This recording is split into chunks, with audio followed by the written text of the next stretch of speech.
Hello world, Twist here, and I'm back doing another Monday Night Raw review. And today was a banger episode. I just finished it. I just finished watching it. It's a lot to talk about.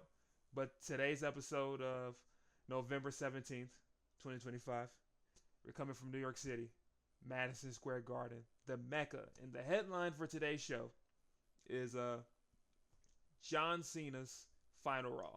Now, throughout the episode and throughout all the advertising, they were saying this is John Cena's final Raw match and whatever. But the idea that John Cena's never gonna come back for a quick cameo, like to like pop out like every other legend, just it doesn't make sense in my mind. But if that is the case, that's very sad. It's a very sad thing to really think about that. Like we'll never see John on WWE programming after this year. But I digress. Let's get into the show. So to start off the show, obviously our boy John Cena had to pop out. You know, he's having the IC title with him. He's official Grand Slam champion now. He pops out. You know, everyone's going crazy because it's John Cena in New York. He got the New York based T-shirt. It's based off the Yankees, which is interesting because he's from Boston. Well, not Boston. He's from West Newbury, so he's a Red Sox fan. But him wearing New York, it's just interesting when Boston people or Boston adjacent people wear New York clothes. But you know, they're saying thank you Cena. You know, everyone is getting geeked. You know, he's like, nah, thank y'all. But then a mustache man appeared, Dominic Mysterio, El Campeon.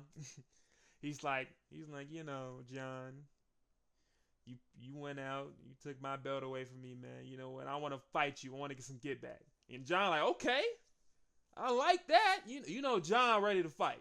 He always ready to fight. So you like, you know what? New York. I told you I was getting the final match here, man. So we gonna do this now. You know, but you know, Dom, he said no. Dominic Mysterio said no. We're not gonna do that. He said we fought in your hometown of Boston. We gonna fight in my hometown of San Diego, and that's where Survivor Series War Games is gonna be. So they're gonna have a rematch for the belt in War Games next week Saturday. You know, but John, he wasn't gonna let that go. He said, we having a match tonight. So you gonna be a man and fight me? But then the Judgment Day comes out. Finn Balor and JD McDonough, they pop out. And then they jump my boy John. But big Sheamus popped out. He started getting beat up on the But then you hear Booyaka, Booyaka, and then Rey Mysterio, Dominic Mysterio's son, if you don't know. He pops out, stops it. You know, he's like, okay, we got the gang. John's like, I got the gang here. You got your gang? 6-man tag team match. So they get off to that. They go to commercial break. I'm in America, so I get commercial breaks on Netflix because that's what they do. Europe, and everyone else, they don't get commercial breaks. But the commercial break we get back, you know, Sheamus is getting to work. He's getting beat up by the Judgment Day. They're going back and forth, doing flipping moves over the rope on him. And but Sheamus, he gets right. He fights back. Gets a hot tag to Rey. Rey's doing a whole bunch of lucha shit. You know, Rey's looking amazing. He just came back from like being gone 7 months ago when he was supposed to be wrestling at WrestleMania, but they had him wrestle a match before WrestleMania. He gets hurt, but now he's back. Now he's better in shape. But the one thing I need to say about Rey Mysterio is the new gear he wears, like he's been wearing for the last few years, awful, god awful. Rey, the skin tight attire is not cool, dude. Like you was already small, but it makes you even look even smaller than usual. I don't know, it's crazy. But Rey Mysterio, if you ever see this, the people, we want you to bring back the baggy pants. The baggy pants era, best Rey Mysterio attires of all time. Them baggy pants was cold. Bring them back, Rey. The mask is always tough though. The mask is always tough. But the singlet, I want to see you in a bring the baggy pants back. But I digress. They get back. You know, Rey's doing the moves, right? Commercial break, but then they get on Rey now. Now they're getting on Rey. He gets the hot tag to Cena. Hit him with them 5 moves of doom. Shoulder block. Slam. But JD gets out the AA. And it leads to a whole bunch of back and forth. Leads to JD getting into a moonsault. and then Finn hit the coup de grace on him, and then Dom hit that frog splash on him. But the gang came in, Sheamus, Ray broke it up, and then it led to them doing the 10 beats of Bowering. I think that's what you call it. I'm pretty sure I butchered that, but Sheamus, Ray, John, they got the Judgment Day on the corner, boom, boom, boom on the chest 10 times, right? And then as they're on the ground, they all hit the 15 knuckle shuffle. You can't see me, boom. And then Ray hit the 619 on JD and Finn. Bro kicked to Finn Balor. John Cena hit the AA, also known as the FU. If you know, you know, on JD. Got the dub there. They got the dub there, and that was great. It was you know what? I'm giving that match a 5-star match because John Cena's last match on Raw. That's what they saying. So, but overall, it was a fun match. Like most of these ratings I'm gonna be giving these matches, they really don't matter in the grand scheme of things. I just like giving ratings because who don't like ratings, But that was a super fun match. It was a super fun match. You get to see John with Sheamus and Ray. I never would have expected that to be his last people on Raw, but it was cool. For storyline purposes, it makes sense because they both have dealt with the Judgment Day, Sheamus and Ray. So yeah, that was fine. And after that match, they show a segment of Adam Pearce and Nick Aldis backstage complaining about Drew McIntyre being in the War Games match. And Paul Heyman comes up. He's like, "Oh, if y'all think what I did with Drew was crazy, wait till you see the next guy I got," which is putting over like the reveal is going to be pretty cool, and the reveal is pretty cool down the line. It's pretty good. We're going to get there though. We're going to get there. We're not there yet. We're going to get there though. It's coming soon. After that, we get back from commercial break. They show something about Stephanie Vaquer having an interview. They show what happened last week when Nikki Bella hit her after the match, and everything. So Jackie Redmond is in the ring saying she's gonna have an interview with Stephanie Vaquer. Stephanie Vaquer does her entrance. She goes with the belt, looking cool, looking amazing. And then Nikki Bella stops all that. Boom, hits her, and then hits a promo talking about, I didn't come here to be on the sidelines to be your sidekick. She was like, thank you for reminding me that I'm actually her. And she said she came back to reclaim her women's division. So then that leads to showing on that they're going to be having a match at Survivor Series War Games. We all expected that. I really wonder what they're going to do. I wonder if Nikki's going to be able to hold her own against Stephanie Vaquer. Because Stephanie Vaquer can go. We all know she can go. She's the champ for a reason. So it's going to be interesting to see if she can go. But that was a cool little segment. We needed a more blood feud involved, anger involved in that. So yeah, I'm interested to see how that match is gonna go. After that, we see another segment where the Kabuki Warriors end up seeing Bayley, and Asuka's like, I'll forget everything you did, just join the team. And Bayley, Bayley like snaps and like starts laughing at her like she's crazy again. It's like, you think I'm gonna be with you? I'm not being with y'all. And so Asuka, she like yells at her in Japanese, walks off. And this is probably one of the funniest things of the episode. Kairi goes, "You can't see me." And then Asuka's like, "Kairi!" And then Kairi's just like, "Ah!" Like, I really hope that there's not writers writing those moments. I really hope that's Kairi Sane and Asuka just being themselves off script. Because if someone's writing that's gotta be racist. I'm sorry, it has to be racist. But we get to another match. The last time is now tournament. Another first round match with Solo Sikoa against the mystery opponent. Now, a lot of people have been talking about who the opponent was going to be. And the opponent surprised me. But when you think about who was the surprise opponent on SmackDown, which ended up being Matt Cardona, a.k.a. Zack Ryder, coming back. It was another wrestler we all love to see. It was Dolph Ziggler. Not Nick Nemeth like he is on TNA and everywhere else in Indies. It was Dolph Ziggler. Popped out, shaking the hips, you know what I'm saying? He getting right to it. And Solo's a little surprised, but they get into the match. And Dolph is cooking. He doing his little classics. Drop kick, still impeccable. He hit the elbow drop, you know what I'm saying? Dolph Ziggler going, to the turnbuckle on Solo. He's cooking it. He's cooking him again in the match, Goes to commercial break. It's a little back and forth, a little back and forth. Dolph looks very impressive in this match. He's selling great as always. They're going back and forth. Dolph Ziggler hits a zigzag.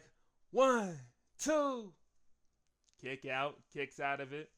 Solo's coming back from it. Solo's coming back from that. They're going back and forth, but Dolph stops him. Dolph tries to go for the super kick.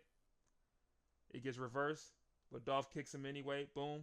Tries to zigzag him again. Get him off him. Get that elbow. Shadow Umaga. Right to the neck. 1, 2, 3. Solo Sikoa was moving on. I'm gonna give that a 3.5. 3.5 match. It was entertaining. It got what it needed to do. Dolph looked amazing.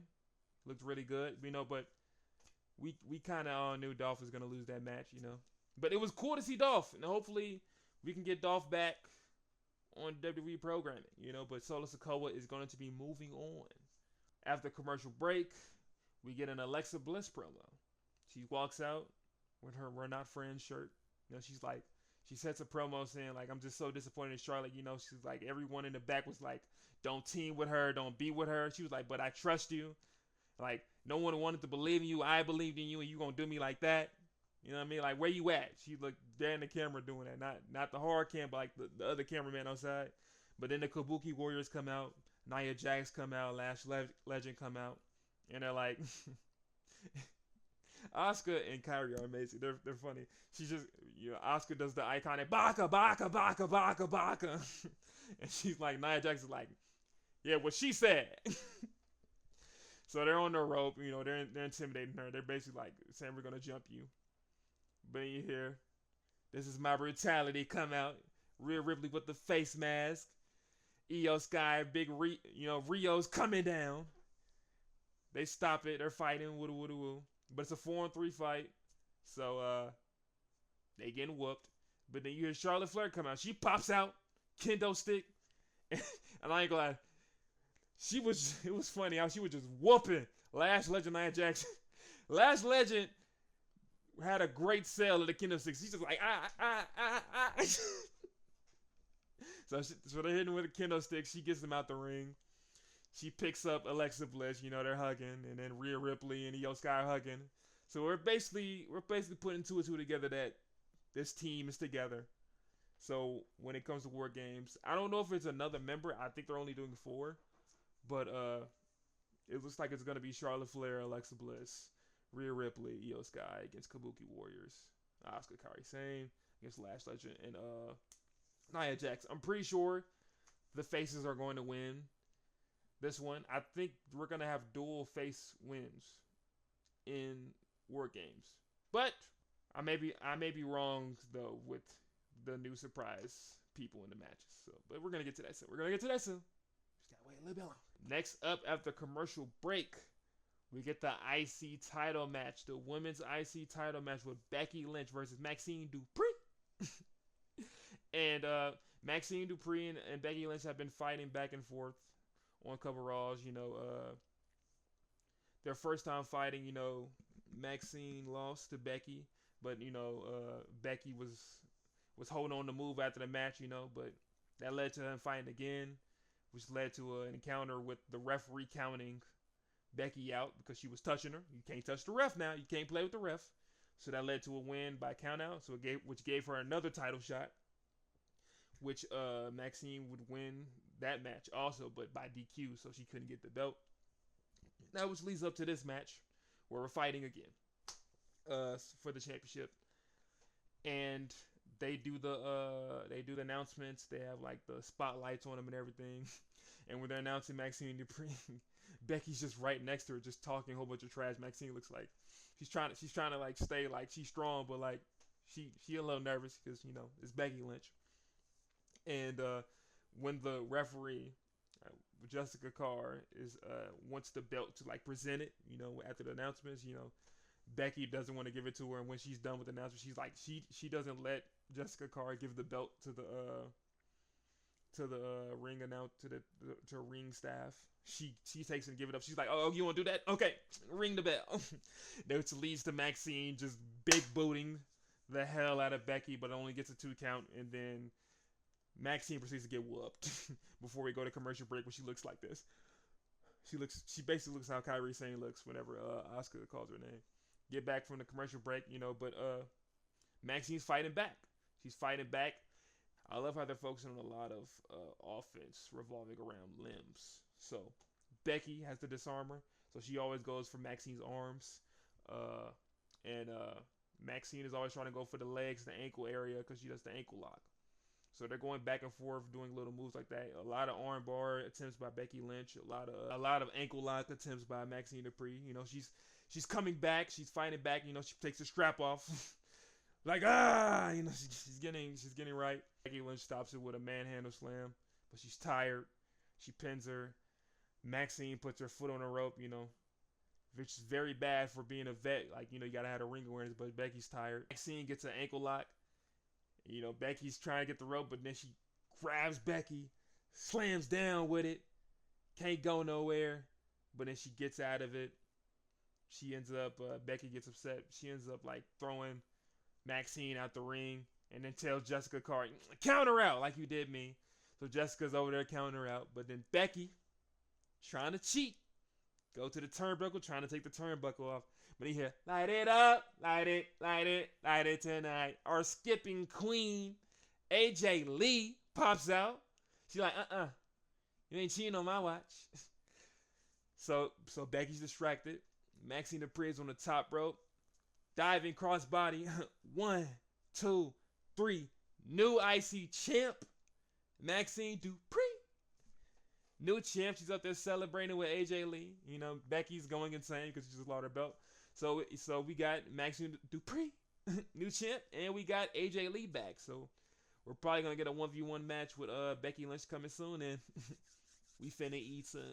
After the commercial break, we get a little hint of racism. I'm playing, but we get Javon Evans versus Gunther, and they don't have a Javon Evans entrance if you're in the USA. I'm pretty sure in Europe you get to see the entrance, but no Javon Evans entrance. Which sucks because Javon Evans' entrance is pretty cool. But then we have Gunther comes out. He got a new robe on. He's looking like he always looks. He's Gunther, and this is the best match of the night. It was an insanely Javon Evans offense heavy match for like the U.S. viewers. I don't know on commercial breaks if Gunther was going crazy on offense during commercial breaks, but during the TV time, most of it, Javon was going crazy. Beginning of the match. They have a little technical wrestling, chain wrestling, little arm work, flipping. He's getting over that. It leads to a segment where Gunther has Javon lifted up, but he puts him down on the apron. He backs off, and he pats Javon on the head. And like any other black man would in that situation, he smacked the taste out of Gunther's mouth, just like Jimmy did. And that leads to him getting a little fight comeback. But then around the end, Gunther, he gets him, takes his shirt off, and you can hear the smack before he goes to a commercial break. We don't see a lot of smacks in this match, sadly. Most of the smacks you'll see in like the smacks to the chest is from Javon, he's just going at it with Gunther. He's fighting hard. He's doing all of his moves. He's doing like the bounce off the rope into the kick. One of my favorite things about Javon is he'll go for a super kick, and if you catch him, he go dumbass, and he kicks you again. Like Javon Evans is gonna be great, bro. He's truly the future of the WWE. So it's a lot of Javon heavy offense, but Gunther's still there because he's Gunther, and Gunther's finally getting a little back and forth. He tries to go for a power bomb. Hurricanrana out of that. Javon he has comebacks with comebacks. He's fighting back everything. Gunther was he was getting his get backs too. You know what I'm saying? Javon tried to do a suicide dive outside. Gunther catches him, slams him on the apron. That led to a commercial break. But then later in the match, I ain't gonna lie, but that apron outside the ring, that's the hardest part of the ring, bro. That's nasty. It's disgusting. Owie. But then later in the match after that, we're getting to the end of the match. Gunther lays a power bomb. He kicked out of it, which surprised me. He kicked out of it 1-2. But then Gunther, he got the sleeper hold. He got the sleeper hold on him, man. And Javon was fighting. He was fighting. He even got up at it. He even got up out of it at first, but then but then Gunther got back down, choking him. He had to tap up. Valiant effort from Javon. Javon Evans looked amazing. I thought this was going to be a squash match. I thought Gunther was just going to kill that man for like 5 minutes, just smacks and bombs and power bombs. But that was very entertaining. Javon looks ready for the main roster. He looks ready and he's only 21. It makes me sad because I'm not 21 and I'm not that good in life. But Javon looked great. Gunther's moving on to the next round of the last time is now tournament. Great match. I give that a 4-star match. That's the best match of the night for sure. Also, I just realized I didn't rate Maxine versus Becky 3 stars. Then after that, they show Maxine and AJ Lee talking backstage. You know, they're celebrating a little bit, and Otis and Tozawa pop out. You know, they gotta celebrate, so they take her. They walk away. They walk away with her, and then Jackie Rabbit's like, you know, you're back now with AJ Lee. So what you gonna do? Like she's like, you know, Becky Lynch just makes me feel things, which is a hilarious thing to say. But then we see Rhea Ripley walk up. She's like, you want to talk? You got time to talk? She's like, sure. You know, so boom. We get AJ Lee. So that most likely means AJ Lee's going to join and Becky Lynch is going to go on the other War Games team. So that's going to be fun. I wonder what AJ Lee's going to do in that match. I wonder if she's going to go extreme in that match. I want to see AJ Lee jump off the top of something. Like, why not? Why not? Right.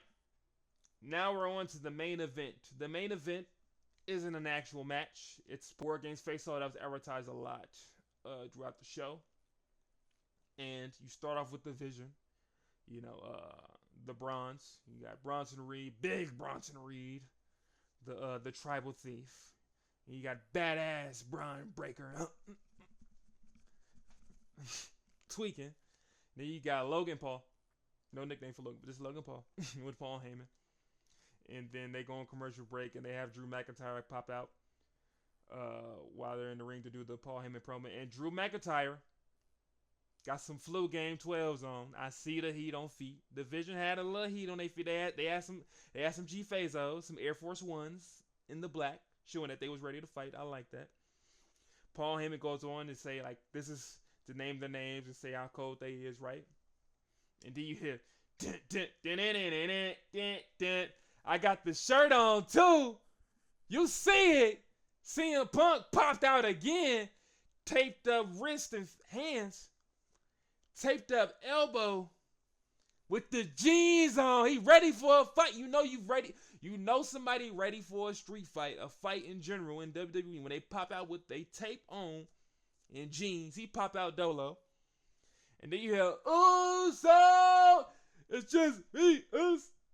Hey, what? It's just me, Uso. The Usos pop out. They going down the entrance, Jimmy and Jay. And then you hear, Melanin, in my soul. Cody Rhodes pop out. They stand outside, pop on the ring. They get straight to it.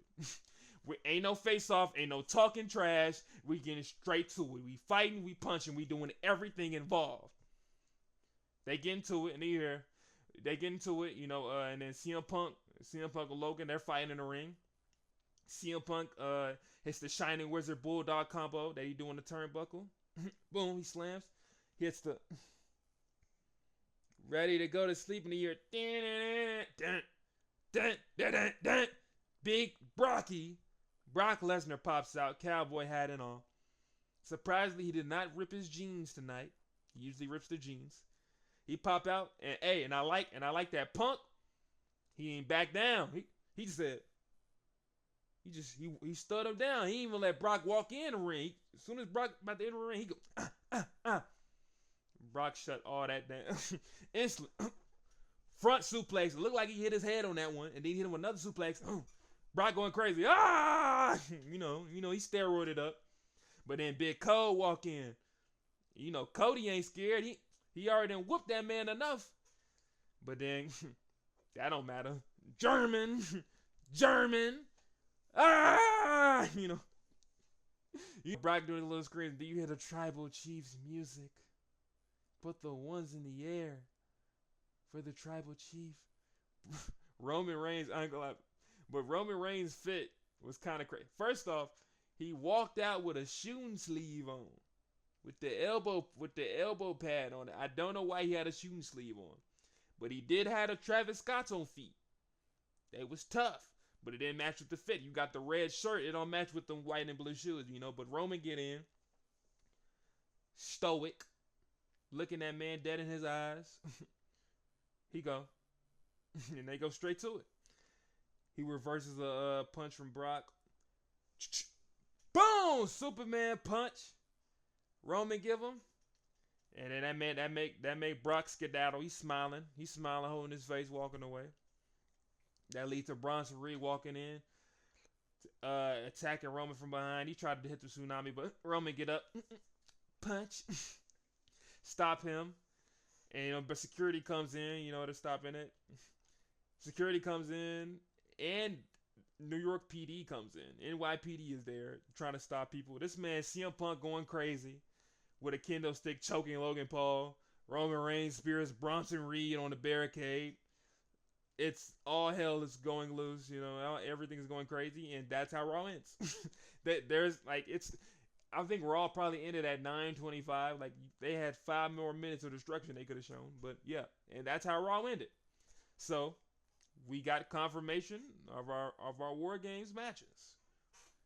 We got the men's finalized, you know, so it's gonna be the faces, CM Punk, Cody Rhodes, the Usos, Jimmy and Jay. We got Big Roman versus the Vision, Bronson, Bronson Reed, Braun Breaker, Logan Paul, Drew McIntyre, and Big Brock Lesnar. It's gonna be an insane card. It's gonna be an insane card.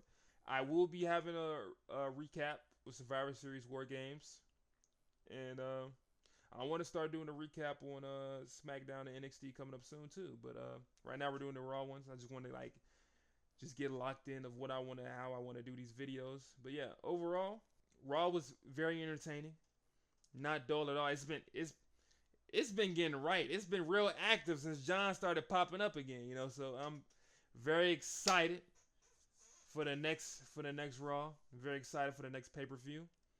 I give this a thumbs up. This is y'all cooking in the stew with this one. Y'all cooking in the stew with this one. But yes, if you watch the whole video, thank you. You know, like it. You know, share it with somebody. You know, put somebody on who ain't never watched wrestling or a wrestling fan to disperse. Talk about it.